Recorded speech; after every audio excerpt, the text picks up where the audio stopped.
오늘 말씀의 제목은 나의 삶에 하나님의 선한 뜻과 계획이 있다면 이라고 잡아보았습니다. 한 가지 질문을 드립니다. 여러분은 자신의 삶에 대해서 만족하고 감사하십니까? 아니면 자신의 삶에 대해서 원망과 불평을 가지고 있습니까? 만약 자신의 삶에 대해서 감사보다 원망하는 마음이 있으시다면 이제까지의 여러분의 삶에서 조금 떨어져서 거리를 두고 하나님의 선한 계획의 눈으로 바라본다면 여러분의 삶은 어떻게 보여질까요?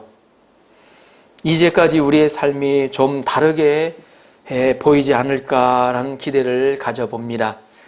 이 헬렌 켈러의 방 한켠에 걸려져 있는 액자에는 이런 말이 써 있다고 합니다.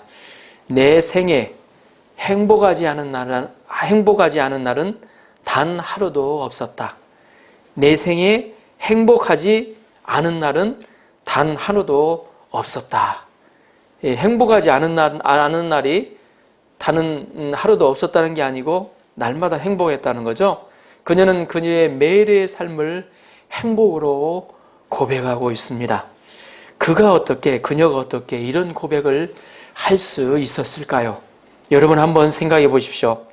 그녀를 아는 사람이라면 정말로 행복할 수 없을 것이라고 생각하시는 분들이 많을 것입니다.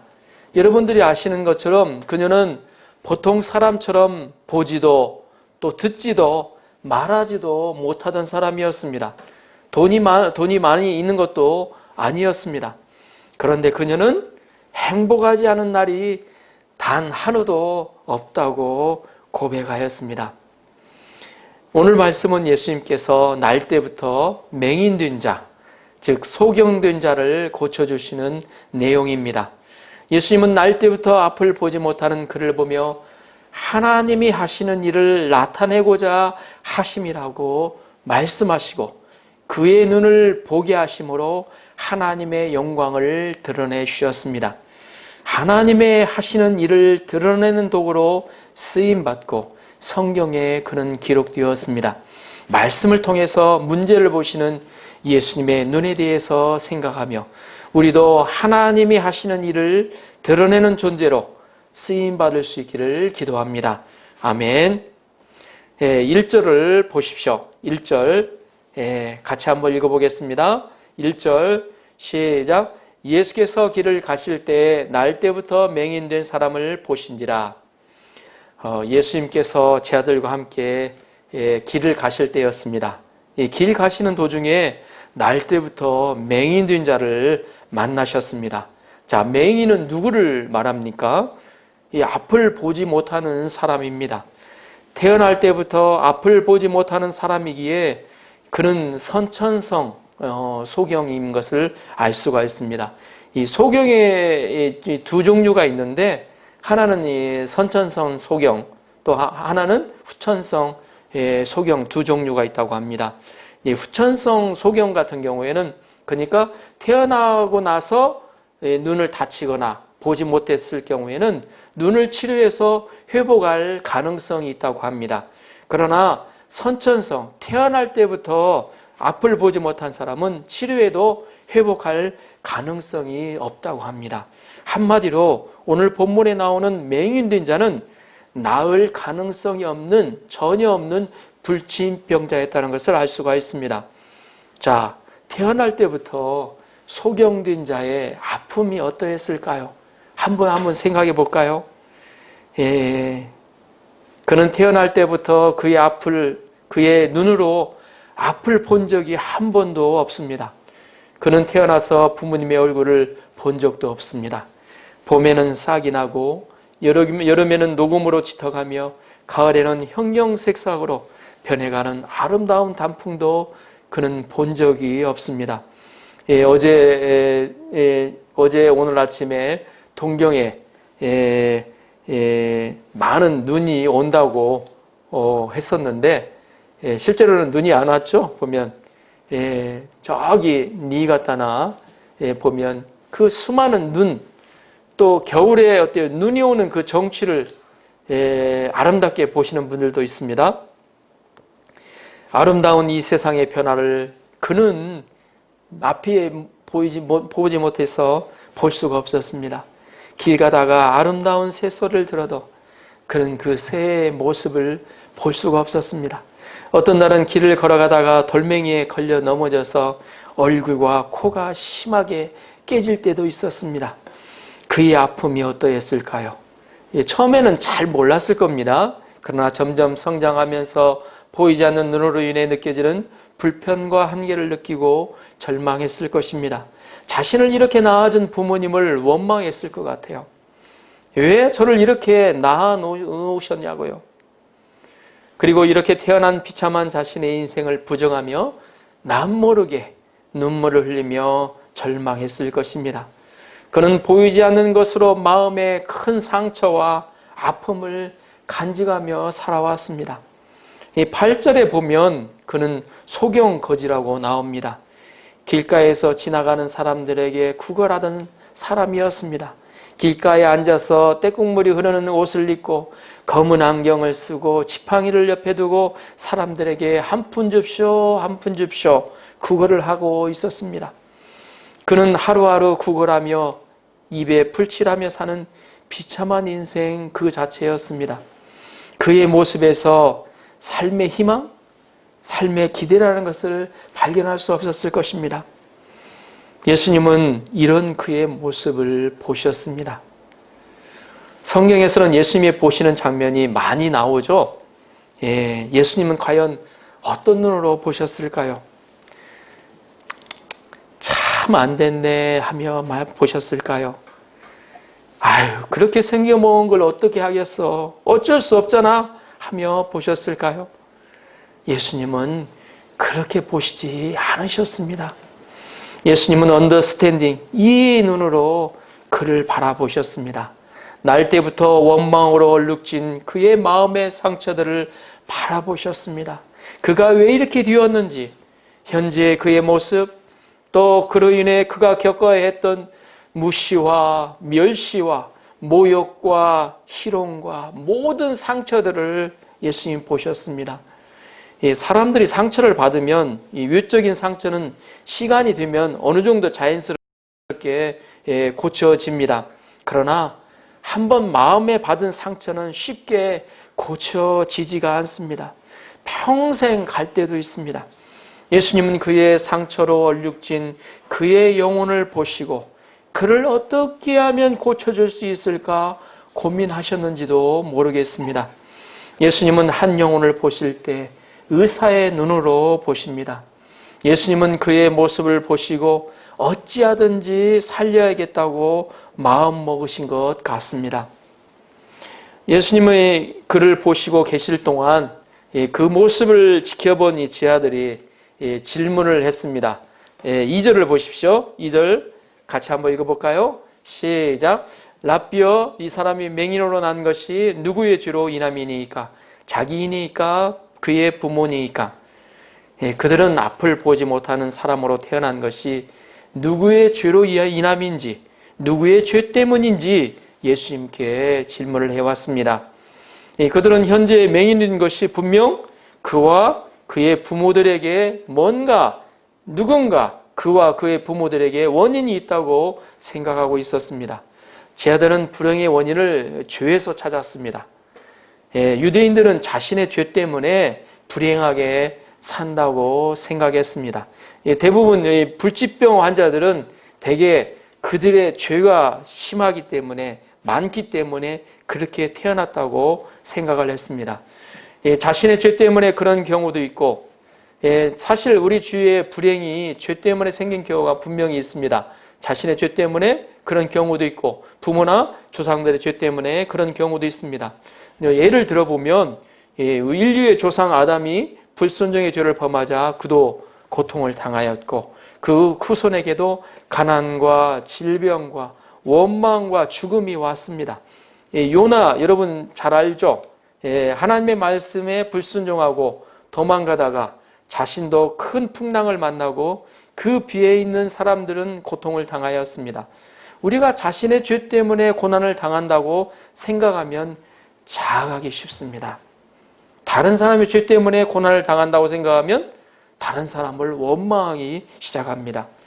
하나님 때문에 고난을 당한다고 하면 하나님께 불신이 생깁니다.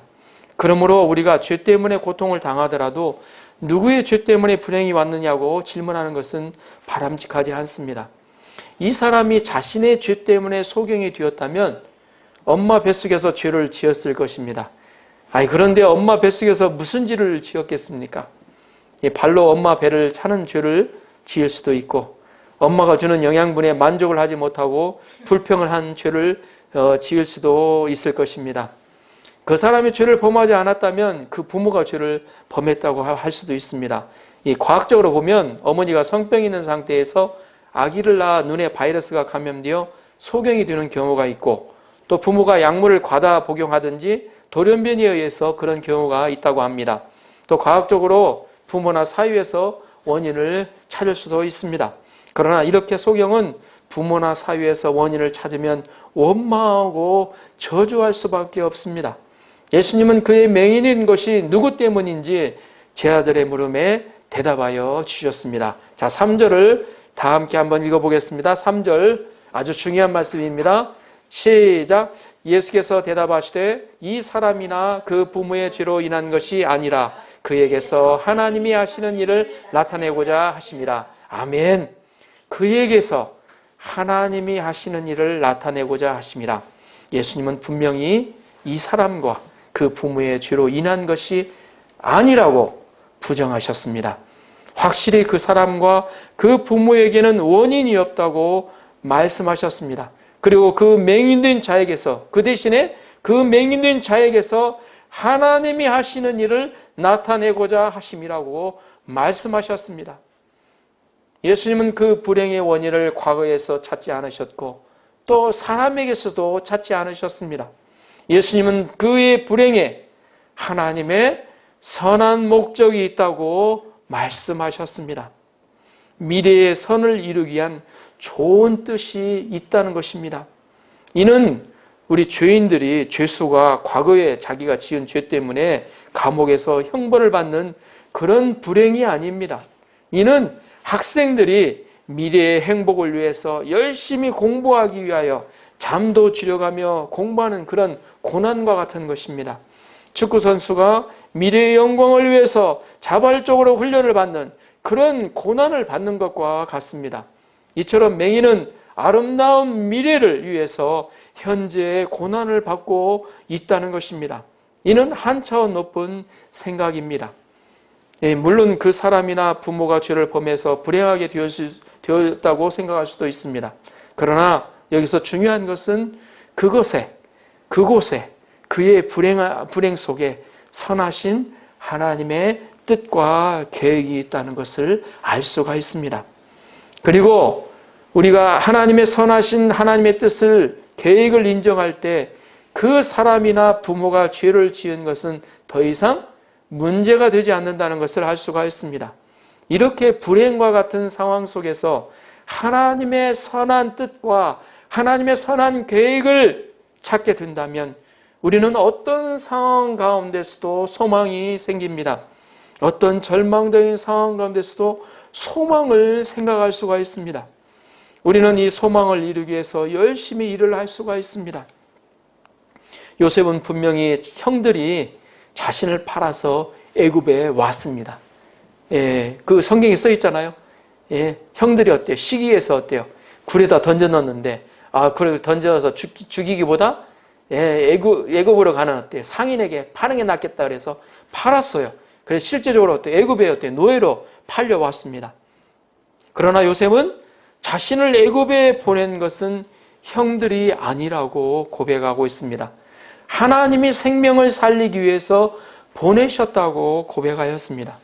요셉은 하나님의 크신 섭리 속에서 자신의 인생을 바라보았습니다. 그러자 노예로서 또 감옥에 갇혀서 힘든 어때요? 생활을 하는 가운데서도 인내할 수 있는 힘이 생겼습니다. 요셉은 하나님 편에서 바라보았기 때문에 절대 절망하지 않았습니다. 마음에 눈물을 흘리더라도 그 가운데 새로운 일을 이루실, 이를 통해서 하나님이 선하신 일을 이루실 그 하나님을 바라보았다는 것입니다. 그래서 그는 어때요? 형들이나 보디발의 처에게 원망을 하지도 복수도 하지 않았습니다. 성경을 읽어보면 참 재미있는 부분들이 있어요. 요셉이 어때요? 형들을 용서하는 장면이 나오잖아요. 근데 보디발의 어때요? 부인에게 어때요? 괜한 어때요? 뭐라고 그러죠? 죄를 뒤집어 씌웠잖아요, 보면. 자기 어때요? 자기를 범하려고 했다고. 그런데 보면 원수를 어때요? 복수를 했다는 내용이 전혀 나오지 않는다는 겁니다. 요셉이 형들을 용서할 장면을 생각해 보면 보디발의 처에게도 보디발의 아내에게도 복수를 하지 않았다는 것을, 용서했다는 것을 알 수가 있습니다. 그러면서도 그는 열심히 일하였습니다. 노예로서 열심히 일하여 가정 총무가 되었고, 죄수로도 열심히 일하여 죄수들을 섬기는 사람이 되었습니다. 우리가 원망을 할 때, 감사보다도 그에 대한 하나님의 선한 뜻과 계획을 모를 때, 원망하고 저주할 때 어떻게 되는지 아세요? 몸이 움직이지를 않아요. 일을 할 수가 없어요. 하려고 하는 의욕이 없어요. 그러나 그가 열심히 일했다는 것을 볼 때 그가 하나님 앞에서 하나님의 선한 뜻과 계획을 어때요? 마음에 영접했다는 것을 알 수가 있습니다. 예수님은 인간의 불행을 통해서 하나님의 선한 일을 하시기 원하신다고 말씀하셨습니다. 그러면 하나님이 원하시는 선한 일이란 무엇일까요? 첫째, 예수님을 믿는 것입니다. 하나님이 보내신 자를 믿는 것이 하나님의 일이라고 예수님은 분명히 말씀하셨습니다. 예수님은 소경된 자가 빛 되신 예수님을 만나기를 원하셨습니다. 예수님은 불행을 통해서 예수님을 믿기를 원하십니다. 예수님을 믿음으로 영생을 얻고 하나님 나라에 들어가기를 원하신다는 것입니다. 우리가 불행하지 않았으면, 우리가 또 마음에 어때요? 고통스러운 문제가 없었으면 예수님을 믿지 않을 사람이 많습니다. 그러나 그 불행이나 그 문제가 예수님을 믿게 하는 동기가 되었습니다. 자, 둘째, 하나님의 선한 일. 둘째, 하나님의 생명의 역사에 쓰임받기를 원하신다는 것입니다. 하나님의 일은 한 사람도 잃지 않고 마지막 날에 모두가 다 살아나는 것입니다. 하나님은 우리의 불행을 사용하셔서 생명을 살리는 일을 하십니다. 또 그 일을 계획하신다는 것입니다. 자신과 같이 어두운 사람을 이해하고 그들의 목자로 살 수가 있다는 것입니다. 요셉은 자신이 애굽의 총리가 된 것으로 그치지 않았습니다. 그는 소망의 하나님, 좋으신 하나님을 인격적으로 만났습니다. 모든 것을 통하여 선을 이루시는 하나님을 만났습니다. 그는 많은 생명을 살렸습니다. 그는 애굽의 자녀를 살려서 구원의 역사를 계승하게 하였습니다. 애굽의 많은 사람들을 또 살리기도 하였습니다. 많은 사람은 오늘 본문에 나오는 많은 사람들은 오늘 본문에 나오는 맹인과 같은 불행한 문제를 가지고 있습니다. 그렇게 심각한 문제가 아니더라도 마음을 아프게 하는 문제들을 가지고 있습니다. 우리는 다 다르지만 자기 나름대로의 아픔과 또 상처가 있습니다. 자기만이 가지는 아픔들이 있어요. 생각해 보면 재벌집 자식들은 무슨 걱정이 있겠어 생각하겠지만 그들 나름대로 아픔과 또 상처가 있어요. 아무리 멀쩡하게 보이고 멋있게 보이는 사람일지라도 다 그 마음에는 남에게 보일 수 없는 문제들이 있을 수 있다는 것입니다.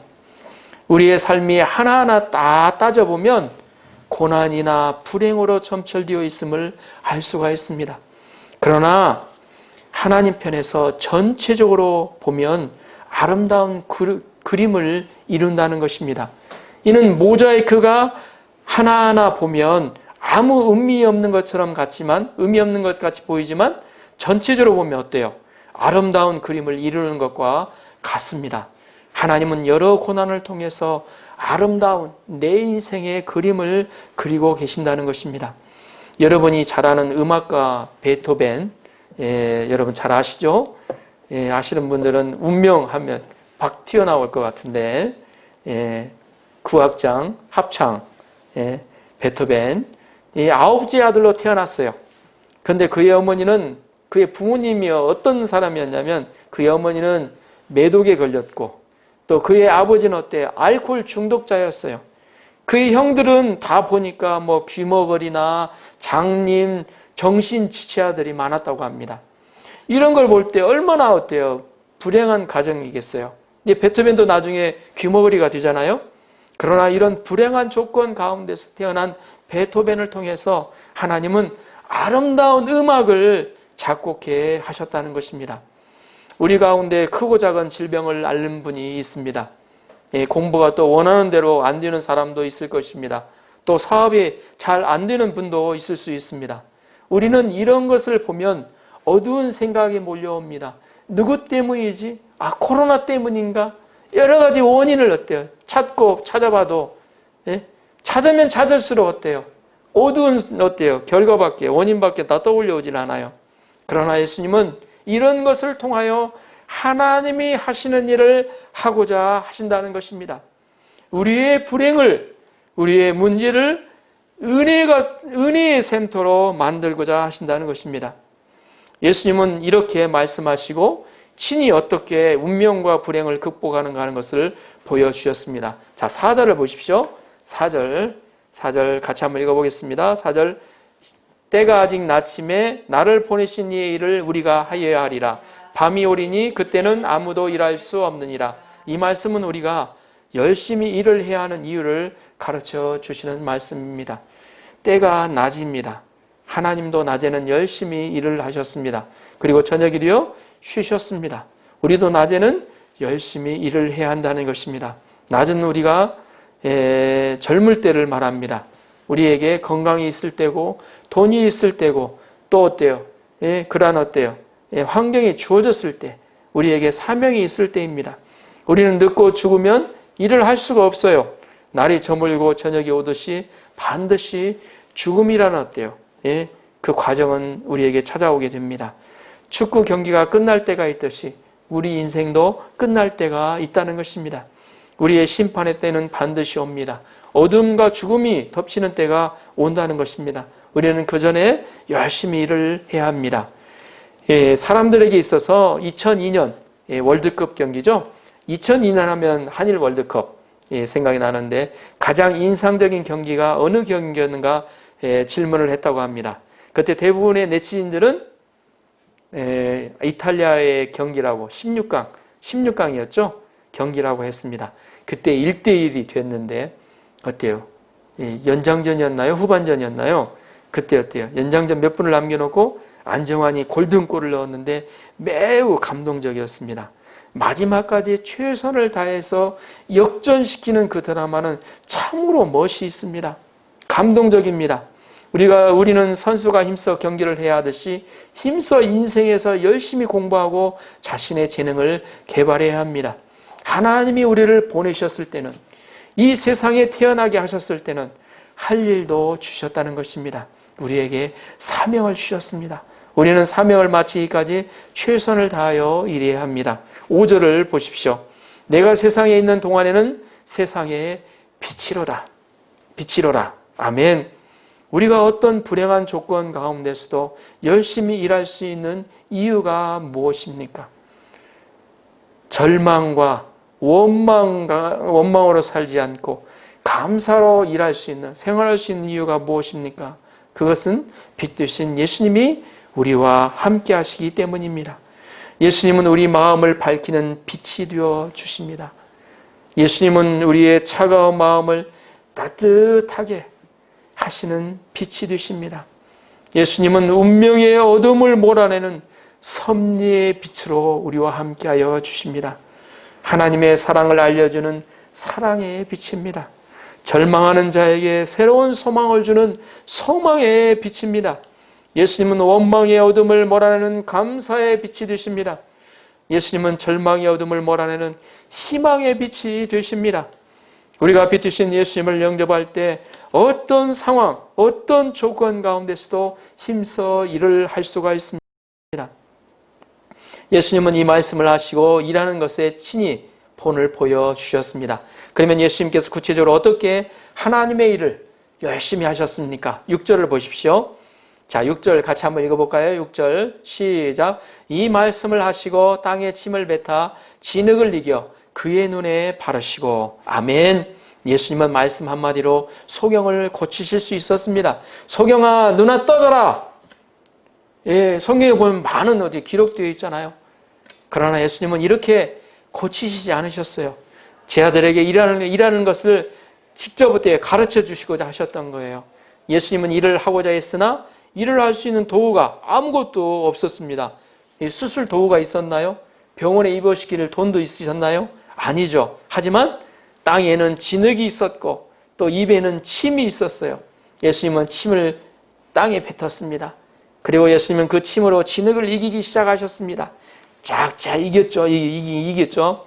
그리고 예수님은 진흙을 그 소경의 눈에 바르기 시작하셨습니다. 그리고 소경에게 다 바르신 후에 실로암 못에 가서 씻고 오라고 말씀하셨습니다. 일을 하는 것은 이론적으로 하는 것이 아닙니다.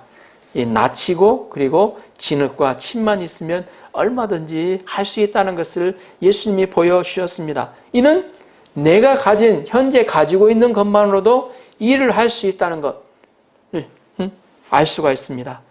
예, 여러분들이 잘 알고 있는 유명한 지휘자 토스카니니의 이야기가 있습니다.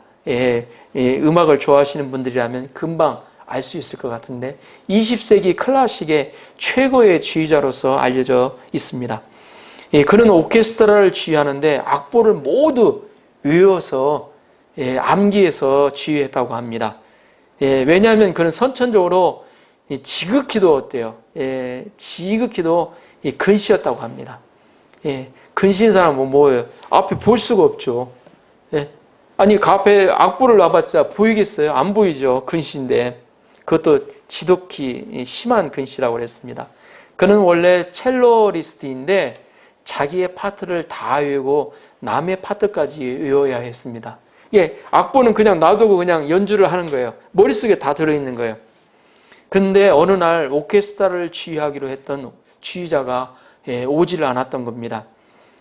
그 상황에서 지휘자가 오지 않았으니까 오케스트라가 어떻게 되겠어요? 그 공연을 해야 되는데 그때 이 악보를 다 외운 사람만이 그 지휘를 할 수가 있는 거예요. 그때 토스카니가 대신 지휘를 하는 기회를 얻게 되었습니다. 그 후에 그는 그로 인해 유명한 지휘자가 되었습니다. 그에게만 있는 고난이, 그에게만 있는 약점이 그를 유명한 지휘자로 만들었던 것입니다. 7절을 보십시오. 이에 실로암 못에 가서 씻으라 하시니 이에 가서 씻고 밝은 눈으로 왔더라. 아멘. 소경은 청각이나 촉각이 발달하였습니다. 그는 침 뱉는 소리를 들었겠죠. 진흙이 눈에 붙여지는 것도 느꼈을 것입니다. 눈에는 티도 들어가지 말아야 하는데 진흙과 침까지 넣는 것을 알았습니다. 소경은 이런 것으로 인하여 자존심이 상하지 않았습니다. 그는 예수님께 아무 말도 하지 않았습니다. 있는 그대로 다 받았습니다. 예수님의 말씀에 또 순종하여 실로암 못에 가서 어때요? 씻었습니다. 예수님의 보내신 사명을 영접하고 실로암으로 갔습니다. 예수님의 사랑과 능력과 주권을 믿고 신뢰하여 나아갔습니다. 그러자 어때요? 하나님은 어때요? 그랬을 때 그 어때요? 순종해서 실로암 못에 가서 그의 어때요? 눈을 어때요? 다 씻었을 때 어때요? 그의 눈이 뜨는 불치병자가 어때요? 앞을 내다보는 놀라운 기적의 역사가 일어났습니다. 하나님은 순종하는 자에게 함께 하시고 능력을 베풀어 주십니다. 결론적으로 여러분 잠깐 눈을 감아 주시기 바랍니다. 눈을 감아 주시고 오늘 말씀을 들으면서 나에게 혹시나 불행하다고 생각하는 조건들이 있습니까? 오늘 본문에 나오는 맹인의 문제처럼 해결할 수 없는 문제들도 있다고 생각하십니까? 또 감사하기보다 원망하고 불평하는 부분들이 있습니까? 이 시간 예수님은 말씀하십니다. 너나 부모 탓이 아니라 너에게서 하나님이 하시는 일을 나타내고자 하심이라. 아멘. 너에게서, 바로 너에게서 하나님이 하시는 일을 나타내고자 하심이라. 아멘. 우리가 현재 가지고 있는 문제에 어려운 상황 가운데서도 하나님은 선한 뜻과 계획을 가지고 계십니다. 아멘. 저와 여러분의 어려운 상황, 문제 가운데서 하나님의 영광이 높이 드러나기를 축원합니다. 아멘. 예수님은 우리에게 불행하다고 생각되는 문제에서 하나님의 영광을 드러낸 도구로 삼기를 원하십니다. 아멘. 우리의 문제를 통해서 하나님이 하실 일을 믿음으로 바라보고 그 문제를 하나님의 영광을 드러내는 도구가 될 수 있도록 기도해야 되겠습니다. 아멘. 우리는 예수 그리스도를 통하여 영생을 얻고 하나님의 자녀가 되는 특권을 가지고 누리고 있습니다. 우리의 삶의 문제와 상황들을 통해 하나님이 하시는 일이 나타내어지고 하나님을 만나고 드러내는 한 사람 한 사람들이 되시기를 축복하며 기도합니다. 아멘.